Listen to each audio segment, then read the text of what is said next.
इस रील पर 16 million views थे, लेकिन मोदी सरकार ने आईटी एक्ट का मिसयूज करके इसे इंडिया में ब्लॉक करवा दिया। लेकिन पता है क्या है, इन लोगों को एहसास नहीं है कि जनता में कितनी ताकत है।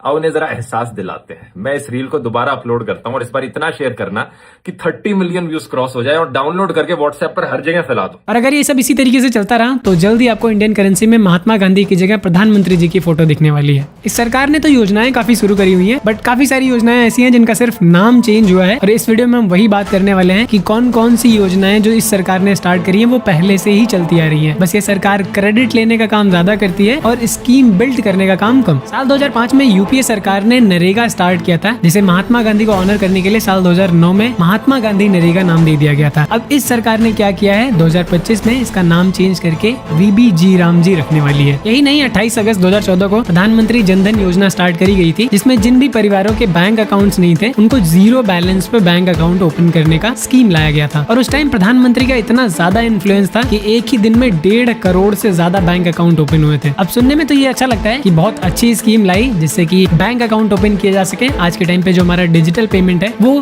इसीलिए पॉसिबल हो पाया क्योंकि मोस्टली लोगों के बैंक अकाउंट्स ऑलरेडी हैं। बट सच्चाई ये है कि इसके ठीक 2 साल पहले अगस्त 2012 में आरबीआई ने एक स्कीम लॉन्च करी थी, जिसके तहत जीरो बैंक बैलेंस पर आपका अकाउंट ओपन किया जाएगा। आपको फ्री में एटीएम या फिर डेबिट कार्ड प्रोवाइड किया जाएगा। स्वच्छ भारत अभियान के बारे में तो सुना ही होगा। 2 अक्टूबर साल 2014 को ये लॉन्च किया गया था, जिसका उद्देश्य खुले में शौच को पूरी तरीके से समाप्त करने का था। ये भी कोई नई चीज नहीं थी। साल 2012 में निर्मल भारत अभियान शुरू किया गया था। ये इसी का एक्सटेंडेड वर्जन है, जिसका क्रेडिट भाजपा सरकार ने ले लिया। 22 जनवरी 2015 को प्रधानमंत्री नरेंद्र मोदी जी ने बेटी बचाओ बेटी पढ़ाओ अभियान शुरू किया था, जिसका उद्देश्य बेटियों की शिक्षा, सामाजिक और वित्तीय रूप से उन्हें स्वतंत्र बनाना और सामाजिक शोषण से भी बचाना था। अब ये कोई मास्टर स्ट्रोक नहीं था, बल्कि साल 2008 में ministry of women and child development ने national girl child day programme start किया था। ये बस वही है और कुछ नहीं है। मेक इन इंडिया जिसे साल 2014 में स्टार्ट किया गया था, इसका पर्पज ये था कि जो मैन्युफैक्चरिंग सेक्टर है उनको बढ़ावा देना है। ये भी कोई नई चीज नहीं थी, क्योंकि साल 2011 में नेशनल मैन्युफैक्चरिंग पॉलिसी बनाई गई थी, जिसका भी सेम मोटिव था। फरवरी 2016 में प्रधानमंत्री फसल बीमा योजना सरकार के द्वारा लॉन्च किया जाता है, जिसका मेन मोटिव ये था कि जो फार्मर्स की इनकम है उसको स्टेबलाइज किया जा सके। क्योंकि होता ये था कि जब फसलें बर्बाद हो जाती तो किसानों को लोन उठाने पड़ते थे, फिर उनको चुकता नहीं कर पाते थे। ये सारी प्रॉब्लम्स को कम करने के लिए ये बीमा योजना स्टार्ट करी गई थी। इस स्कीम को सुनने के बाद मुझे लगा चलो सरकार ने किसानों के लिए कुछ तो किया, बट इसके ठीक 5 साल पीछे जाने पे पता चलता है कि एक संशोधित कृषि बीमा योजना 2010-11 में ऑलरेडी चल रही थी। बस करंट सरकार ने इसका नाम चेंज किया है और कुछ भी चेंज नहीं हुआ है। अभी भारत में जो 80 करोड़ लोगों को फ्री का राशन मिल रहा है, ये भी इस गवर्नमेंट की देन नहीं है, ये भी पिछली सरकारों की ही देन है। ऐसी कई योजनाएं हैं जो पिछली सरकार द्वारा शुरू की गई हैं। इस सरकार में बस नाम चेंज हुआ है ताकि क्रेडिट लिया जा सके।